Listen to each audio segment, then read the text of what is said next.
सुंदर, सुशील और शांत स्वभाव की होने के बाद भी कमला जी को उनकी बहू रेणु कभी पसंद नहीं आ सकी। रेणु का दोष मात्र इतना था कि कमला जी के इकलौते बेटे आरव ने उनकी मर्जी के खिलाफ जाकर उसे लव मैरिज की थी, जबकि वे अपनी बचपन की सहेली सौम्या की बेटी जानवी को बहू बनाना चाहती थी। उनके विरोध करने पर आरव ने स्पष्ट कर दिया था, मुझे जानवी जरा भी पसंद नहीं है। मम्मी, उसके और मेरे स्वभाव में जमीन आसमान का फर्क भी है। आपकी मर्जी से शादी कर भी लूं, उससे तो निभा नहीं पाऊंगा। क्लियर बता दे रहा हूँ, समझो ना आप। अरे क्यों पसंद नहीं है, इतनी अच्छी लड़की है, ऊपर से माँ बाप की प्रॉपर्टी की अकेली वारिस है सौम्या। इकलौती बेटी है वो, जैसे तुम हमारे इकलौते बेटे हो। कभी तो पूरी नकचड़ी है, उसके नखरे झेलना मेरे बस की बात नहीं है मम्मी। फिर मुझे रेनू पसंद है।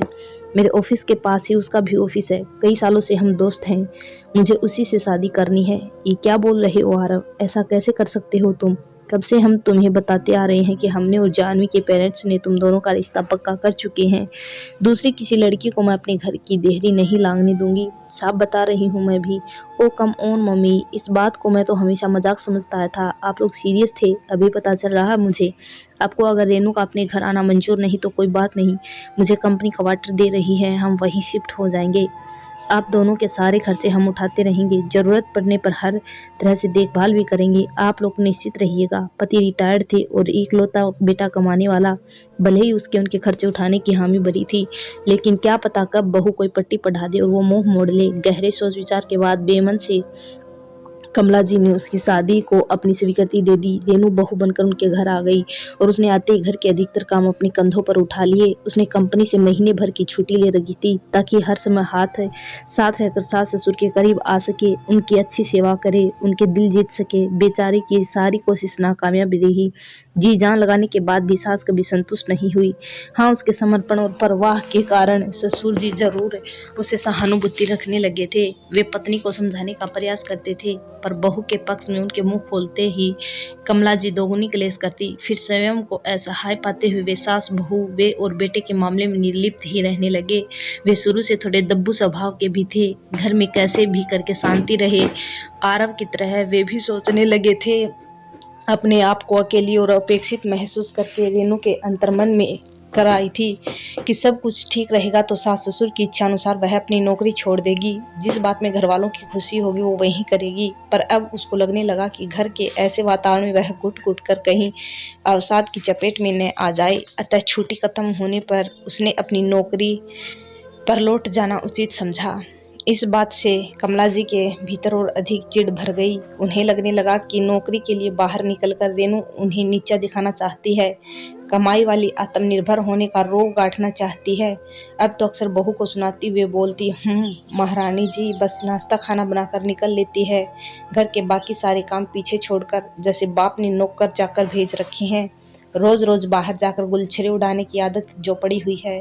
रेनू अंतर्मुखी होने के कारण कभी अपनी घुटन किसी से बांट नहीं पाती थी। हाँ, आरव को थोड़ा बहुत अपने से अंदाजा होता रहता था कि माँ उसके साथ बुरा बर्ताव करती है, लेकिन वह रेनू से ही समझदारी की उम्मीद करता था, उसे ही थोड़ा सहनशील बनकर चलने की सलाह दिया करता था। उसका सोचना था कि इस उम्र में मम्मी तो एक झटके में अपना नेचर बदलने से रही, हम लोगों को ही थोड़ा एडजस्ट करके चलना पड़ेगा। आखिर माँ की इच्छा के विरुद्ध जो शादी की है। फिर उसे मन के किसी कोने में आस भी थी कि अपने अच्छे व्यवहार से रेनू जल्दी ही माँ का मन मोह लेगी, उन्हें अपने प्रति अच्छा व्यवहार करने पर विवश कर देगी। रेनू अपने ऊपर व्यंग्य बाण और ताने तो दिल पर पत्थर रखकर सह, मगर सास द्वारा उसके माँ बाप को नित्य निरंतर कोसा जाना उसे बर्दाश्त नहीं हो पा रहा था। मायका ऐसे भी किसी विवाहिता के लिए भाव का संवेदनशील विषय होता है, जिस पर उठने वाली एक उंगली भी वह सहन नहीं पाती। कमला जी के दुर्व्यवहार के बाद हर बार रेनू आत्म मंथन करने लगती। मेरे माँ बाप का क्या दोष है, उन्होंने क्या अपराध किया है? क्या बस यही कि उन्होंने बेटी की खुशियों को अपनी खुशी समझा, बेटी के सपनों का घर बसाने के लिए अपनी सारी जमा पूंजी लगाकर उसे विदा किया। ज्यादा पढ़ा लिखा भर देने से बेटी के माँ बाप के फर्ज पूरे नहीं हो जाते। अच्छे संस्कार देना ज्यादा जरूरी होता है, लेकिन जब खुद ही कुसंस्कारी हो तो लड़की को क्या सिखाएं? कमला जी अक्सर कहती, कई बार सुनाती चली जाती। अपनी लड़की को नौकरी करने के बहाने से खुला छोड़ कर रख दिया कि जा बेटी, कोई अच्छा भला मोटा मुर्गा देखकर फंसा लेना ताकि हमारा लाखों का दान दहेज बच जाए।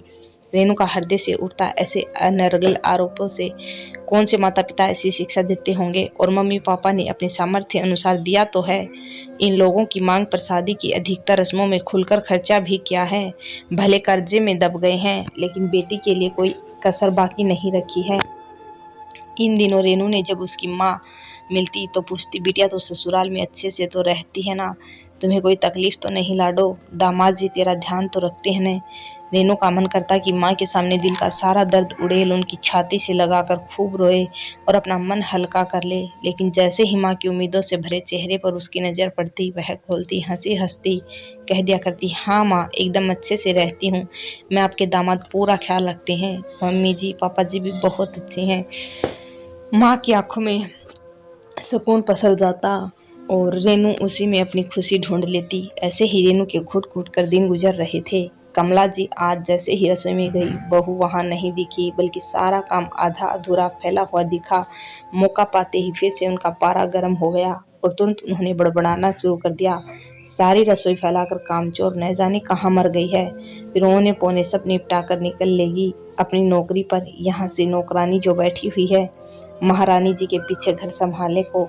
आज सोकर उठने के बाद से ही रेनू की तबीयत कुछ अच्छी नहीं लग रही थी। आरव अभी तक गहरी नींद सोया हुआ था। किसी तरह रेनू उठी तो उसे अपना सर घूमता और जी मिचलाता सा लगा, पर हिम्मत जुटाकर वह खड़ी हुई। नहा धोकर फ्रेश होने के बाद उसे कुछ अच्छा महसूस हुआ तो वह आरव को बिना जगाए बाहर चली गई। रसोई में पहुंचे सास ससुर को चाय बनाकर देने के बाद वह सबके नाश्ते और खाने की तैयारी में लग गई। उसने सब्जियां काट कर रख ली और मसाला पीस कर रख लिया। अभी वह आटा गूंथते सोच ही रही थी कि ऑफिस फोन कर देती हूँ छुट्टी के लिए। उसे जोर की उबाई आई और वह मुंह पर हाथ रखती दौड़कर कमरे के वॉशरूम को चली गई। मुंह हाथ धोकर वह जैसे ही वहां से निकली, उसके कानों में सासू माँ के बड़बड़ाने की आवाज पड़ गई। भिखारियों ने अपनी कामचोर आवारा बेटी को आगे करके मेरे सोने जैसे बेटे को फंसा लिया। भगवान करे सच के भिखारी बन सड़क पर आ जाए, कटोरा लेकर भीख मांगते फिरे। लगातार ऐसी बद्दुआएं सुनती और सहती आ रही थी रेनू, मगर आज अस्वस्थ तन के कारण उसके मन की घुटन हद से ज्यादा बढ़ गई और उसकी सहन शक्ति ने जवाब दे दिया। तत्काल उसने एक भयानक निर्णय ले लिया। सर डिप्रेशन के दौर जैसी स्थिति में उसका अपने दिमाग पर नियंत्रण न रहा था। सास ससुर के कमरे की सफाई करते समय वह उनकी टेबल पर नींद की गोलियों का डब्बा हमेशा देखा करती थी। वह अनायास ही वहां जा पहुंची, देखा कमरे में कोई नहीं था। ससुर बाहर बरामदे में बैठे हुए थे, सास रसोई में अपने परलाप में लगी हुई थी। यंत्र चालित सी वह डिब्बा उठा लाई, अपने कमरे में वापस आकर दरवाजा लॉक कर लिया, फिर ढेर सारी नींद की गोलियां हलक में उतार ली और कमरे के एक विंगारे पीछे कांच पर गिरकर गहरी नींद सो गई, दोबारा कभी न उठने के लिए। वहीं बगल में पलंग पर आरव अभी तक गहरी नींद सोया पड़ा था, इस बात से बेखबर कि उसकी दुनिया उजड़ चुकी है। उधर जब देर तक रेनू रसोई में वापस नहीं आई, कमला जी गुस्से में उबलती हुई उसके माँ बाप को गालियों से नवाजती हुई बाहर तक चली गई, ये सोचकर कि बहुरानी जरूर ससुर जी को मक्खन लगाने कुछ लेकर गई होगी और उन्होंने उसे पास ही बिठा लिया होगा। लेकिन बाहर उन्हें अपने पति अकेले समाचार पत्र में मुंह छुपाए दिखे। रेनू का कहीं अता पता नहीं था। वे दौड़ती हुई वापस बेटे के कमरे तक गई। दरवाजा अंदर से बंद पाकर उन्होंने उसे बुरी तरह से पीट डाला तो महारानी सारे काम छोड़कर फिर से कमरे में घुस गई है। आज नहीं छोड़ूंगी इसे, आरव से बोलकर इसकी अकल ठिकाने लगवाती हूँ।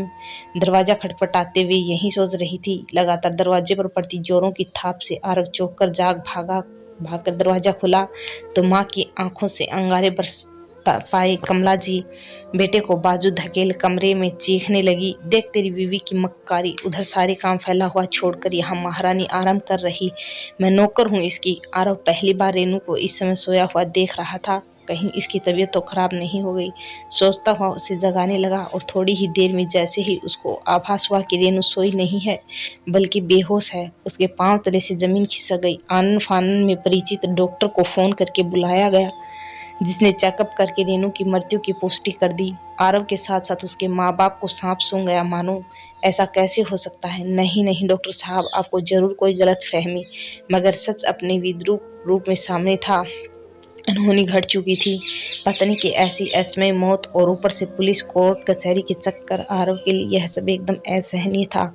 बहू को आत्महत्या के लिए उकसाने का पूरा इल्जाम माँ बाप पर आते देख उसने अपने बयान में सारा दोष अपने सर ले लिया।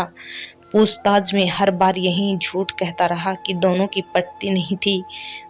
उसके और रेनू के बीच बहुत ज्यादा झगड़े होते थे। इंस्पेक्टर वर्मा जब उसका लिखित बयान दर्ज कर रही थी, आरव कुछ सोचता हुआ बता रहा था, कल की लड़ाई में रेनू ने गुस्से में मुझे धमकी दी थी कि वह सुसाइड कर लेगी, जिसके जवाब में मैंने कह दिया था कि ऐसी कोरी धमकियों से मैं डरने वाला नहीं हूँ। मरने वाले बोलकर नहीं मरते। मुझे क्या पता था कि वो सचमुच ऐसा कदम उठा लेगी।